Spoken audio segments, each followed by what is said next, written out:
Welcome and thank you for tuning into the JoyTutor podcast. I am your host, JoAnna Williams. Together, we will unpack, learn, teach, and celebrate the journey of emerging entrepreneurs and courageous trailblazers. Let's dig in. Glenda. JoAnna. Here. Welcome. You are here. We are here. What a wonderful journey. Ashe. Yes. I'm doing everything that I can to promote you, honor you, and celebrate you. And we'll get into that towards the middle of the segment. Sounds Tell good. us about yourself. Well, first, thank you for recognizing me, for celebrating me. I appreciate the love, and I'm so glad that our paths crossed when they did. So who am I? I like to answer this question or this prompt in two ways. One, in a kind of global philosophical sense of who I am, and then in a more practical sense of what I do and what makes me me. So first and foremost, I'm a child of God. I am my ancestors. And what that means is that I recognize that I'm a divine being with inherent worth and greatness powered by a greater source, and that I choose to align with this divine source and my heritage.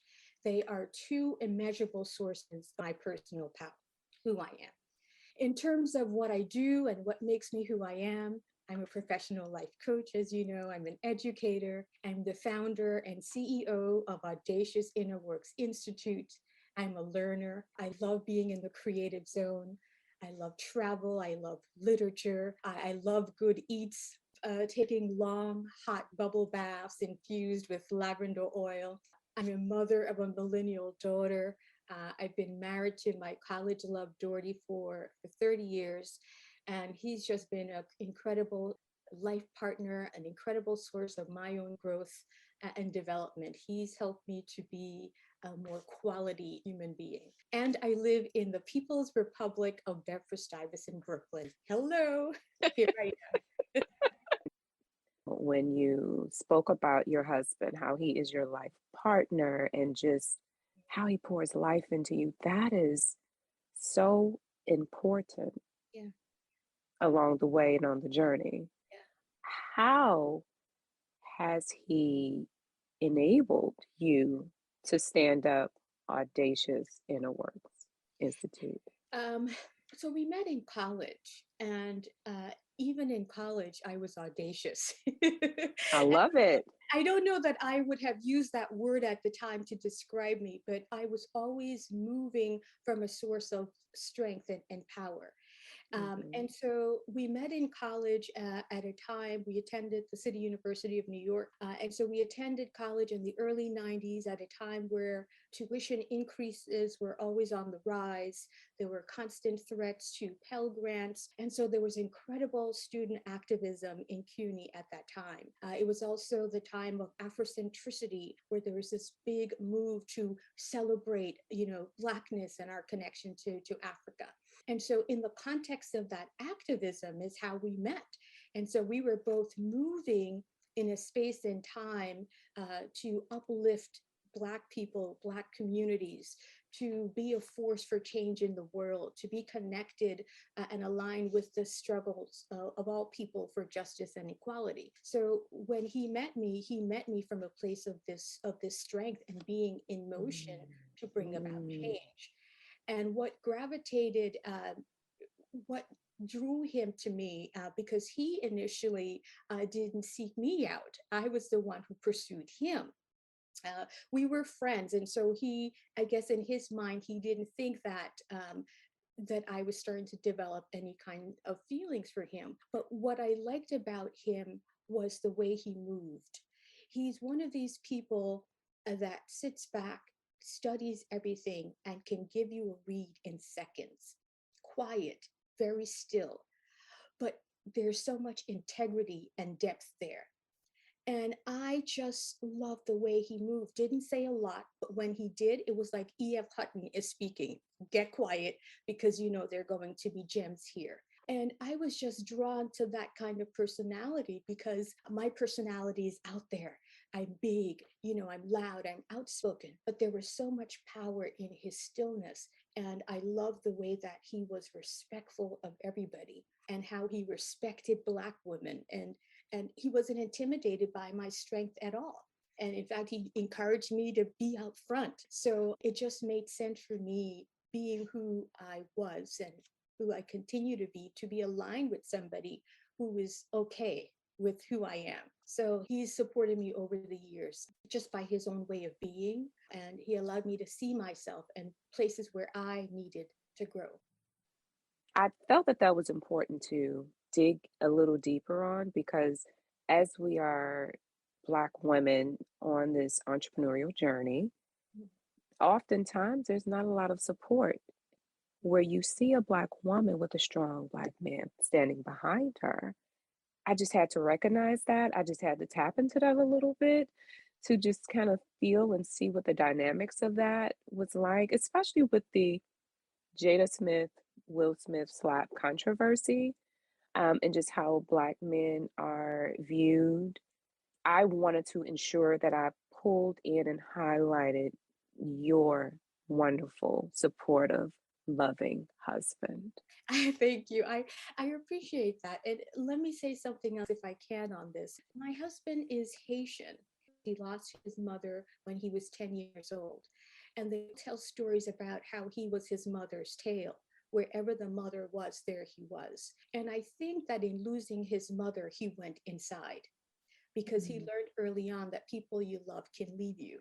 And so he kind of went inside. But in going inside, that's where he developed this intuitive ability. I think that that sense got developed. But he was nurtured by strong Black women. So that was a norm for him to be around women who make things happen. And so he wasn't afraid of me. Like it's almost like he expected that when you encounter Black women, that they are going to be able to make things happen just by their way of being, what they value. So he already had this upbringing that allowed him to see and accept who I am, and that continues to be true today. So we're side by side, not behind, but in partnership together. Beautiful. Absolutely beautiful. And let's dig deep into your work. Yeah, let's do it. Again, so I'm the founder of Audacious Inner Works Institute.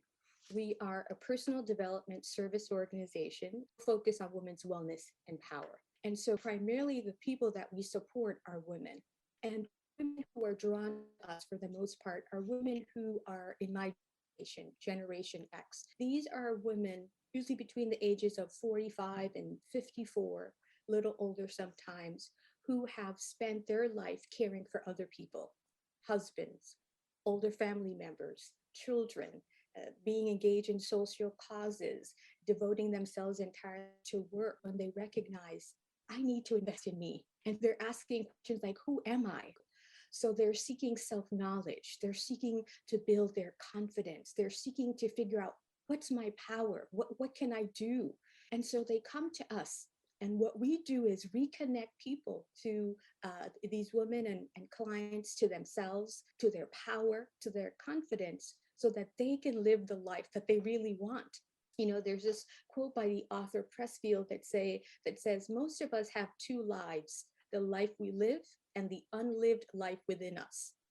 And so our mission at Audacious Inner Works is about tapping into that unlived life and supporting people to bring it forth, to live audaciously and to live their truth. And we do that through our offerings, through our coaching, our one-on-one, our relationship.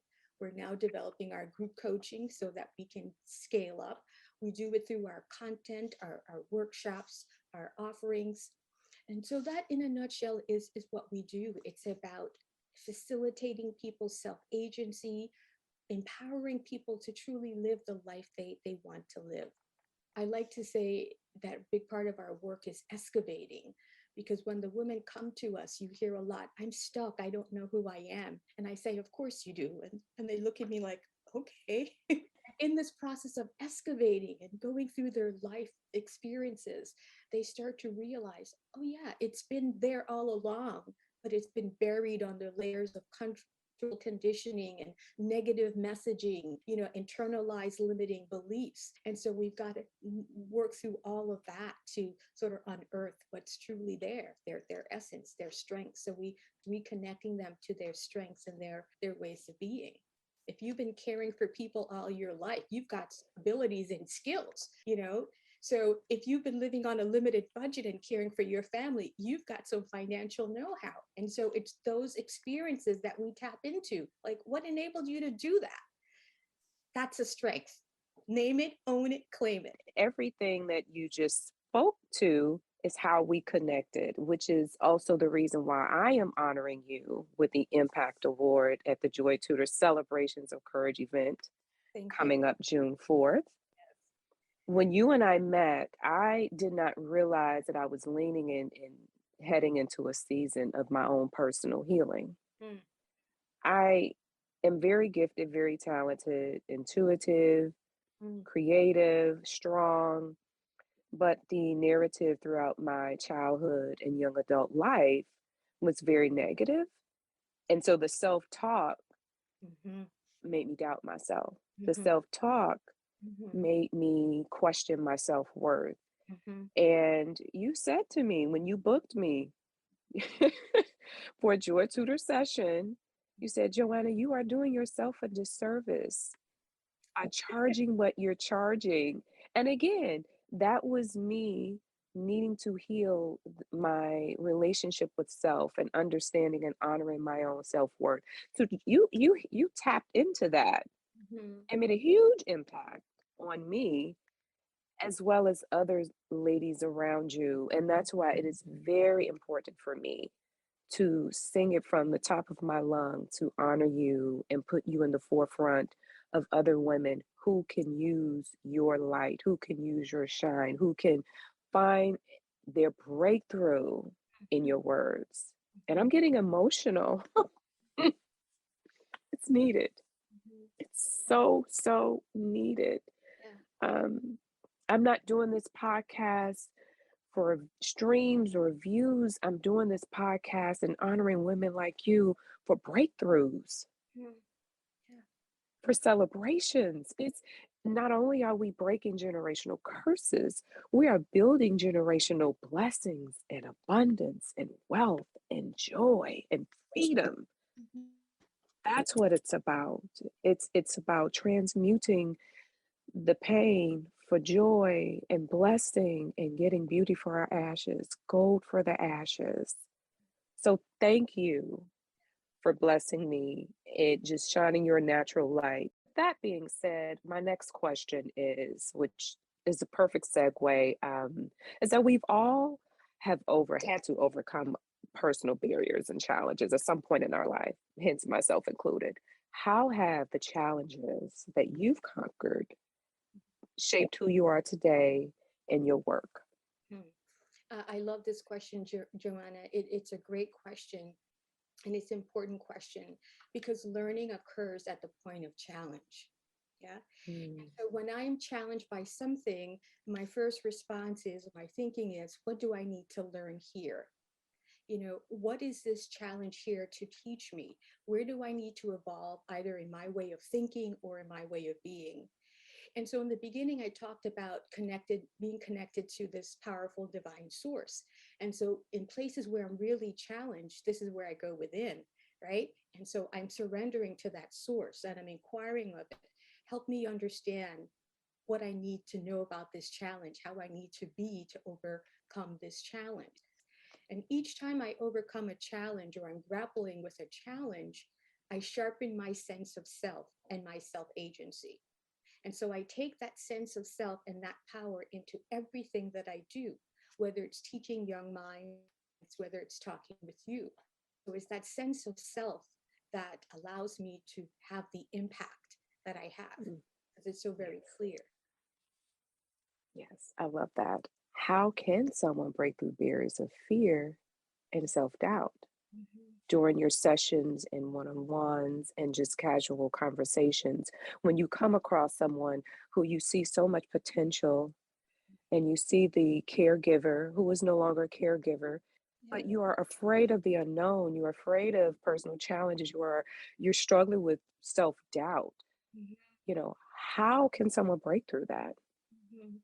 And all of that comes up because the person is saying, I'm committed to this process, I'm committed to change. They've also been invested in a way of being for a long time.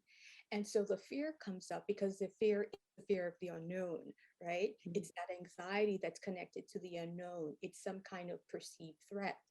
And so essentially, if you're working where there's fear, there's an absence of trust. And so this is where we've got to get into mindset. So to overcome that barrier, we've got to facilitate a change in the mindset. And so I like to help clients understand fear as an emotion, and all emotions are a response to change. But that fear is born out of our thinking, right? It's born out of our thinking, and then it lives in our body. And so I help them understand fear is energy. Fear is energy coming out, emanating from your thinking.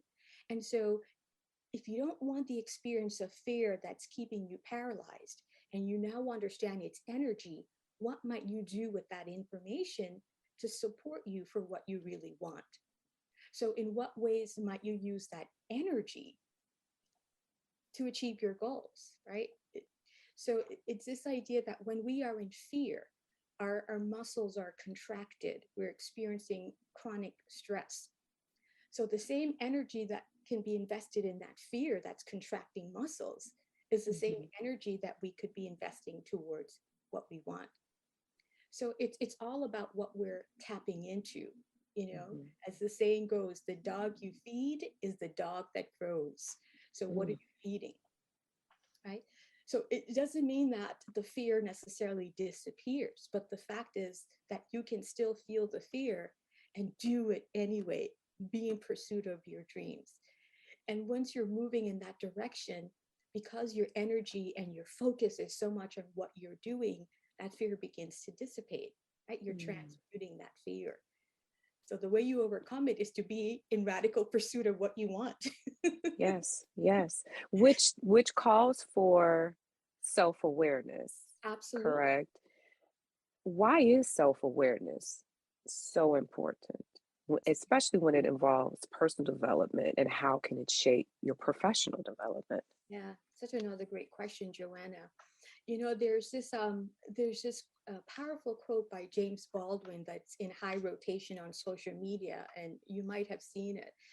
It goes something to the effect that not everything that's faced can be changed, but Mm. nothing can be changed until it's faced. So self-awareness is always the starting point. It's the leveraging point for change. Self-awareness doesn't guarantee change because change is a choice. So you can, once you become aware, you can choose to continue your habitual patterns, or you can choose to interrupt them. In coaching, evoking awareness and learning in clients is a bedrock competency because without that shift in perspective, growth is nearly impossible. So, a lot of our work is about facilitating awareness and facilitating learning in the clients. That's our leverage point. Okay, wonderful. Can you describe how failure or a negative event in your life became a blessing in disguise or a stepping stone for something better? It's interesting because I think about, I have a different way of thinking about failure. And so when I hear people's stories of failures and how failures really set them back and put them in a tailspin, I don't have that relationship to failure. I think about failure as feedback. I think about it as Mhm. challenge and and obstacles that occur. And this is where being a learner, being curious really helps, right? I like to understand how things are put together, what underpins things, what gives things their power and their charge. Because if you understand that, then you can decide whether you want to, how you're going to deconstruct them.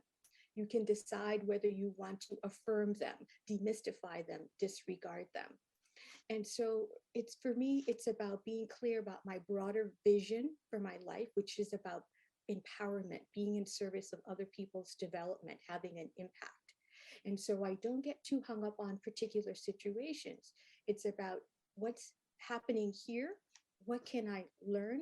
What was I hoping for? How can I leverage this going forward? And what's my next goal in this broader vision, right, that I have? So I regroup and I keep it moving in radical pursuit of that vision. So I see failure as just challenges and setbacks to be overcome. And Yes. that's how my husband and I move. That's how we operate. And I do share a difference in opinion when it comes to failure. I look at failure as little treasures that can really help you grow stronger, grow wiser. The greatest lessons were learned in failures, especially like in a work setting. For example, I have a few direct reports that, oh, Joe, I messed up. I said, oh, no, no, no, no. Now you're an expert. Now Mhm. you know what not to do. Now you know how to do it because you have discovered multiple ways that do not work, but you've also found new options and opportunities to try something different. Mhm. Um, yeah, failure has definitely connected a lot of dots for me where my children are now benefiting from air quotes my failures. Those are kind of those pearls of wisdom that around relationships, for example. I was taught you need a man in order to feel whole and complete, and not that you should seek a partner. You are whole and complete as who you are, and he is whole and complete as who he is, and you two come together and you have a partnership. But that was communicated to me in a very different way, which can set up Mhm. some adverse expectations. Mhm. Mhm. It can lead to a lot of disappointment. And so initially, I could look at my relationships as failures, but no, I was on a road of self discovery of who JoAnna is. That's the way I look at those relationships, not as a failure, but those were tools and experiences to help me better understand who I am and how I landed in this seat today. JoAnna, you're a teacher at heart. That's what I hear coming up. You've got a growth mindset. And so people who have a growth mindset, they're always looking for the learning experience. So every experience has an opportunity to teach you something if you allow it. So that's a choice, that's a perspective. And so exactly right. It's like, so things didn't work out the way I wanted. There's disappointment, but I don't live in that disappointment. It's like, what can I learn? What could I do differently? What could I do better next time? What do I need to avoid? How might I frame this differently? How might I present this differently? How do I need to be different next time? So it's always about learning opportunities if you allow them. When you come from a growth mindset, that's how you engage with the world. Yes, that's wonderful because I do find myself, which is a segue to my next question, around connecting the dots. And what I mean by that is I can look back on my life and describe different themes that confirmed that I was on the right track. 18 years project manager, program management experience, but I'm also a puzzler. I love 2,000, 3,000 piece puzzles. And so in my day job, I found myself and find myself, I should say, solving problems, doing puzzles, solving problems. And Joy Tutor, I've found myself connecting the dots of coming across multiple paths of women and men sometimes who would have a problem. They have a wonderful business idea and they're stuck. I'm like, hey, I jump right in. I will deconstruct it. I will visually set up a plan, which is the book that I just published. Congratulations. Thank you. My Joy Tutor Roadmap Planner for Entrepreneurs. I love an entrepreneur coming to me and saying, I have this wonderful idea, but I don't know where to start. I'm all over the place. I want to do this, I want to do X, Y, Z. And one of my methodologies is the cupcake method, because most entrepreneurs who are stuck that I've worked with, they are saying, Joe, I want the wedding cake. I want the 3-tier big wedding cake. I want it all. I want the storefront. I want the global business. I want 1 million followers. I want it all right now. And I said, step back. Let's break it down. Let's start and work our way backwards. Let's break that wedding cake down to cupcakes. And let's take bite size and just build to it. Now we have a first layer of cupcakes. Now we have a second tier of the cake. Now, over time, you have identified and you have your vision out of your head and it's on paper. You have a plan, and we've broken that plan down from a yearly basis to a monthly, to a weekly, to a daily basis. That's the way my brain thinks. So I use that to help other entrepreneurs. And you don't even have to be an entrepreneur, right? Um, so just that learning and just solving problems, I was able to exercise that and take that energy to help other entrepreneurs or people around me to use it from a beneficial perspective. I am a lifelong learning junkie and I enjoy solving problems and I love people. So you combine that with with technology and here you have JoyTutor and now I'm meeting other like-minded wonderful entrepreneurs. So that's how I'm able to connect the dots for me is just randomly coming across people who say, "Hey, I'm starting a business or I have a business or I'm stuck." And I'm like, "Okay, we just need to do this and do that and do this." And they're like, "Joe, that was how did you do that?" How? Because it's your So way. how do you connect the dots? It's your way of being, JoAnna. It's part of your gifts, to be a tinkerer. You tinker. You like challenges. You like puzzles. You like putting pieces together, deconstructing. Working towards that sense of the whole. That's the creative process. That's what fuels you. And there's so much joy in that creative space. And so for me, what connects the dot, the through line through my entire life is a love of learning. I love learning as a kid. And I love the way I felt when I was learning. I love the way that teachers responded to the way that I was learning. And more importantly, I love to help other people learn. It was just so deeply satisfying to be in that learning space and to know that I was able to have an impact in other people's development. And so when I got to college and I became immersed in student politics and activism, that was a pivotal moment in my journey because my way of learning and my way of helping other people learn really sort of came to the forefront. And I sort of cultivated that skill as well. If I'm going to be a leader, what do I need to learn so that people can hear, so that I can truly connect and engage with people? And while I was in college, part of student activism and being part of student government and being the president of student government, we created so many programs for students and for the children of students.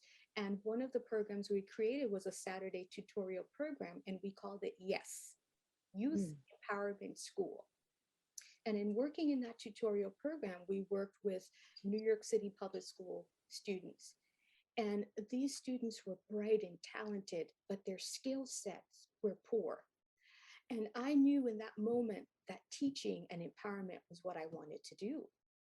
So I went into teaching. I did that for 15 years in the New York City public school system as a change agent, impacting our kids, helping them develop a sense of themselves, helping them develop their own self-agency, helping them learn how to learn.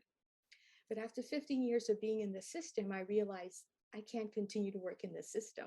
The system resists innovation and it fails our kids. And so I was invited by this math consultant whom I had worked with to join her organization, which was a premier math content organization. It wasn't where I necessarily wanted to be, but it was where I needed to be because I continued to grow and develop skill sets and knowledge base. And so when I was ready to leave that organization, trying to think about my next step, here is where God is always working. You've got to make space for God. It was one of my former students, in fact, one of my former students from my very first year of teaching, She's a millennial. And she had said to me, why don't you do meetups with my millennial friends? So I didn't know what meetups were. She was like, talk to my millennial friends the way you talk to me. They need a lot of help. I didn't know what she meant by how do I talk to her? I'm just like, it's us, you know? And she kept encouraging me to talk to them.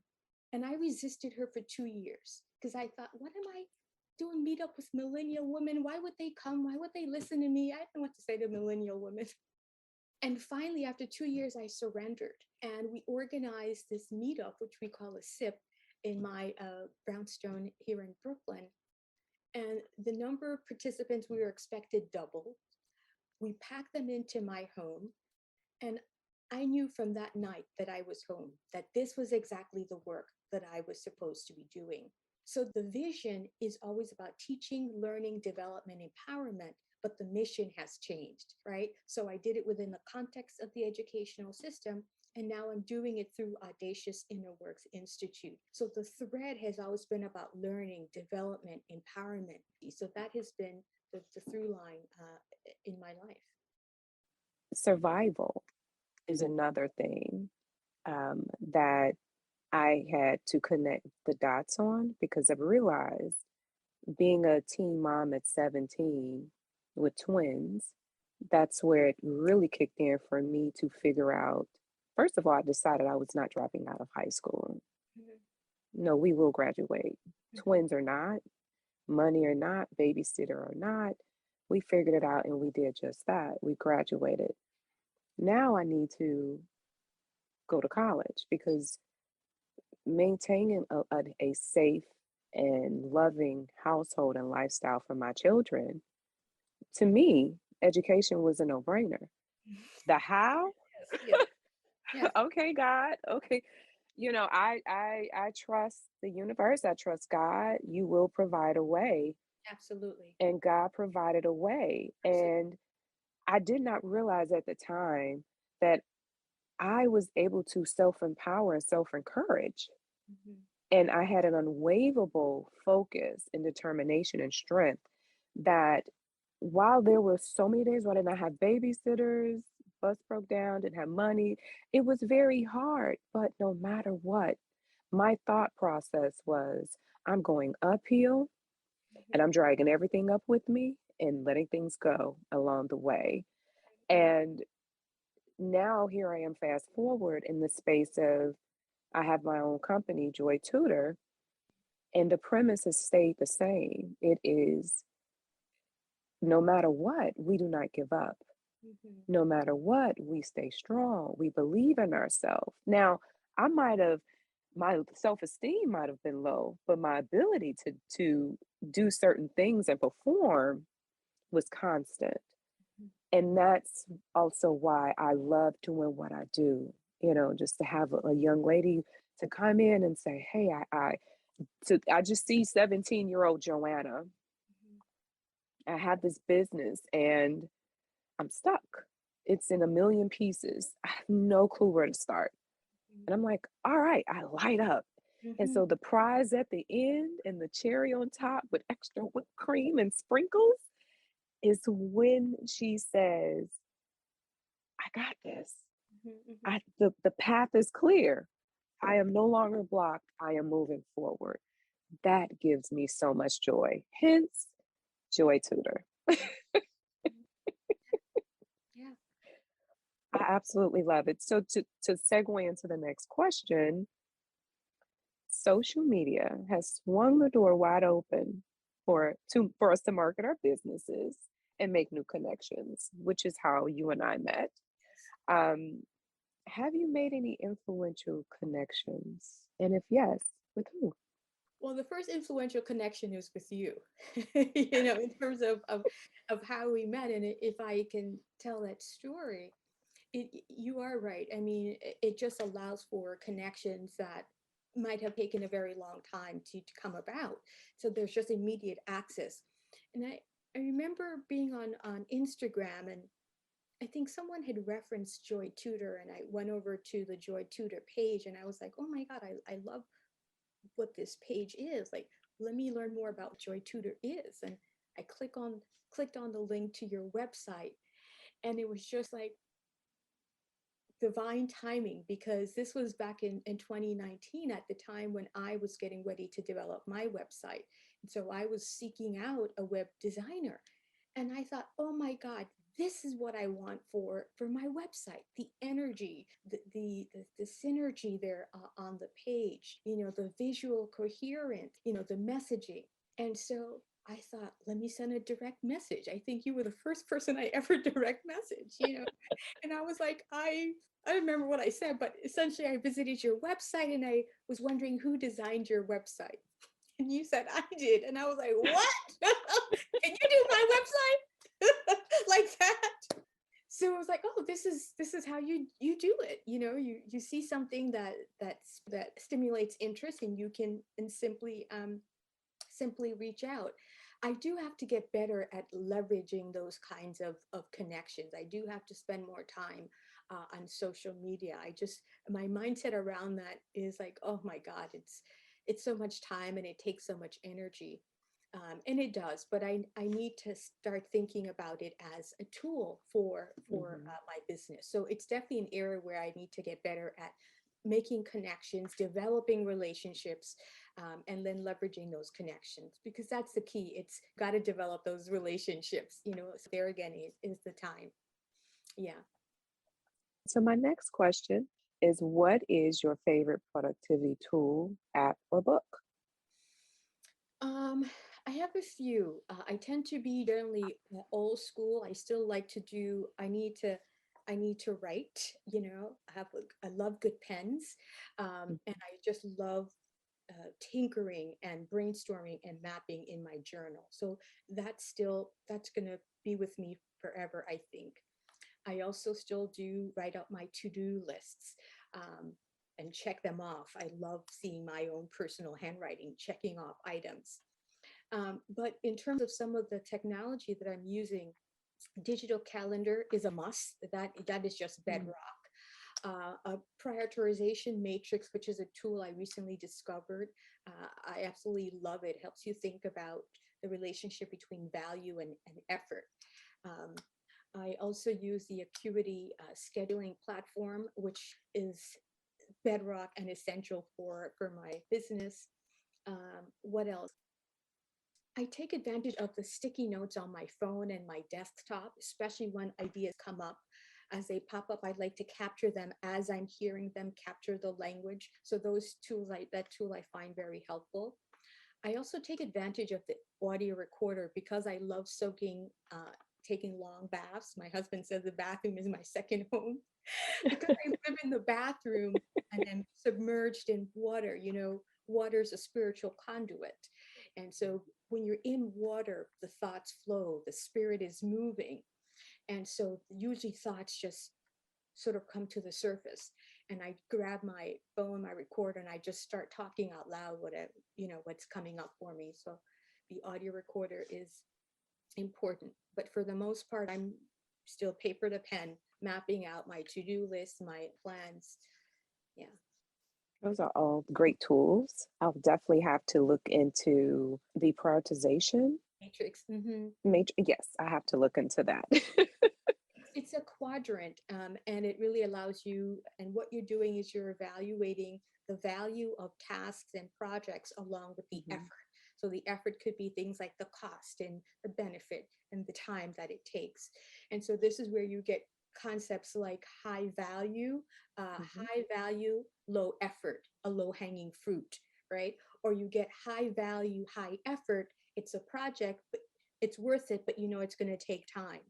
Or you get things like low value, high effort. Get that stuff out of there, or delegate that to somebody else. Or you might get, low value, low effort, and you might think, well, is there a way to bump it up to make it more high value or get rid of it? So that it's a way to help you think about your tasks and then how to prioritize them. And generally, you want to have a mix of your high value, low effort, your low hanging fruit, and your high value, high effort kind of projects. So it's a really simple but really effective tool for thinking about hierarchy and prioritizing. Yeah, and I asked the question because we live such busy lives. You know, we're Absolutely. juggling Ab- so much, and there's so much out there, but it's It could be difficult to know. overwhelming. It's too much. Yeah. Yeah, it's Yeah. too much. You have to have a sense of how you like to work. You Mm-hmm. need to be clear about that. What is your creative process, and then what kinds of tools are going to support you? So I know for me, I the idea of holding a really good pen in my hand, writing. And by the way, there is evidence that shows that writing, um, the connection of writing, the motor skills develop learning, helps with Mm-hmm. retention. And so we want to be mindful that we're not relying solely on technology to capture all of Yeah. our thoughts and thinking, because we're losing some of the thinking that goes into it. So if you just think about when you're actually holding a writing tool and writing down something, right? Your brain is processing, holding on to information and making sense, versus when you're just typing information into a tool, it's a very different connection to learning, a very different experience. Yeah. And I agree with you because that's why I right now Barnes and Nobles is printing my journal, my planner, because I like you enjoy holding the pen Yeah. and getting it out of my head. You Yes. know, it's something that I can carry around. I can, leave it on my nightstand and just jot things down. And plus it gives my eyes a rest Mhm. from the monitor, from screen time. And it's something also that this particular planner and my thoughts, I'm tucking them away as treasures for my children, my grandchildren, my great grandchildren. You just never know how your words and your journey can be a bridge for someone else, especially from a generational perspective. Absolutely. Um, but yes, pen and paper, Yeah. very old school. I Yeah. appreciate it. Absolutely. Absolutely. It's great. So, with that being said, there's a scenario that I want to pose for you. So, there's a note enclosed in a baton, Yeah. and you're passing it to another entrepreneur. What would it say? Yeah. I think the first line would be deeply rooted in who you are and your power. Um, Lead from a place of love, strength, and your power. Clarify your purpose. That will help you with clarity of direction. You're off to a great start. You will encounter challenges and setbacks along the way, and you'll use your power and resources to overcome them. Keep going. You will discover your own authentic path. The world is awaiting your greatness. Go forth. Wonderful. I receive that right now. Go forth. I must say that it was a big dream for me back in 2013 to do a podcast. Mm, It was a big dream for me to be able to print a book and write down my big entrepreneur goals. mhm, That's in progress. And then here we are. It was a big dream for me to have a website that was representative of me. And I saw other women that look like me and services that related to me, which is the reason why I created my own website because I could not find anyone to spill the vision mhm, onto the pages for me. I just did a blank page and I'm here. And it was a big dream for me to have a tribe and network and be in the presence of other women who were strong and getting up every day and doing the work and shaking off the world and its views and its heaviness, but never ever backing down, but still shining. mhm, I'm here. It mhm. is truly amazing. Ashe, ashe, ashe. Yes, indeed, because you are here for a purpose and you are on purpose. And that's a feeling you get when you align your power and your strength with your purpose. There is clarity, right? Yes. With clarity of purpose, you've got clarity of direction. Like you know what you're focusing on, what you're moving towards. And it feels absolutely exhilarating to be in that space, to get up and know this is what I'm doing, that I'm choosing to do, that it fuels me and it's a service to other people, right? Yes. And we get to celebrate, which is why I started my events, Yes. Celebrations of Courage. We have to celebrate the journey. My boyfriend said, "What is the event? Why are you hosting such an event?" Because it's really about the journey versus more so the destination. To stop and celebrate our big wins and our small wins, and to look around the room and pull a source of strength and power and joy from other like-minded individuals who are doing amazing things, and to just feel that connection, because sometimes the entrepreneur journey can be lonely, Yeah, you know absolutely. Yes, absolutely. it could be very lonely, but I felt it was very important to celebrate, to pause, stop, live in a moment, breathe, and celebrate us. And that's exactly what we're going to do. So, with that being said, what's next for Glenda and the Audacious Inner Works Institute? Yeah, I think we're going to continue to grow the brand and scale up to develop our offerings, our coaching intensives, our masterminds, to have more of a public presence and more public engagement so people can see who we are, what we're about. We can reach our target audience, connect to the people that we want to connect to, develop other kinds of strategic partnerships. I'm currently working with one principal. This is a former colleague of mine who's now a principal, and we're partnering. I'm working with his school around culture and community. I love doing that work. So staff development and facilitation are also part of what we do. So I want to be able to cultivate some of those partnerships, but really be selective about those partnerships, because I don't want to be sucked back into the DOE. And so these are going to have to be people who are truly committed to doing the work. So I'm looking forward to doing more of that. Just being a force for good in the world. Hello, here we are, Audacious Inner Works Institute. Yes, you Greatness are. is our tagline. Yeah. Well, how can we get in touch with you? How can anyone who wants to connect with you, grow with you, book you, find out more information about you and your business? How can they reach you? Yeah, thank you for your question. So visit our website, audaciousinnerworks.com. No www, just audaciousinnerworks.com. Or Glenda M. Francis, my name, on social media, on Instagram, on LinkedIn, and YouTube. Wonderful. And I will definitely provide all of that information in the show notes.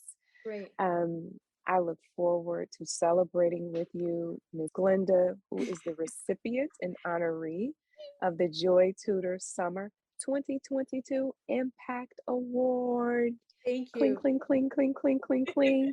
So if you are in the Brooklyn, New York City area, you are more than welcome to join us. We only have 20 seats available just to keep it COVID safe, Mm.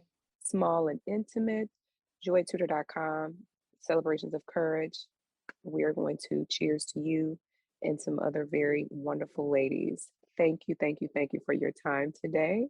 And we'll have to check in on you. Let's meet up again soon to see Yes, what else you're up to. I would very much like that. Thank you for having me. I'm just so grateful that our paths crossed when they did. You are doing amazing, impactful work.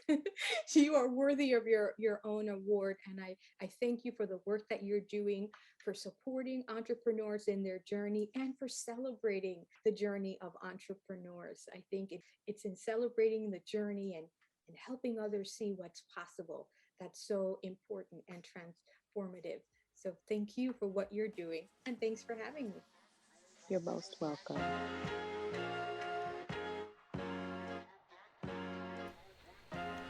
Thank you for joining and listening in. We greatly appreciate your time. To learn more about our business development classes, such as how to start a business, business plan development, and if you have a Wix website and you're struggling with updates, we got you. I'm also excited to announce that we've launched our new Entrepreneur Roadmap and Execution Planner along with the class. The class is maxed out at 14 registrants, therefore, the class books very fast. However, we do have waitlists available. Sign up at joytutor.com. Also, last but not least, you can follow us on all the social medias at JoyTutor or JoyTutor Inc. Until next time, take care.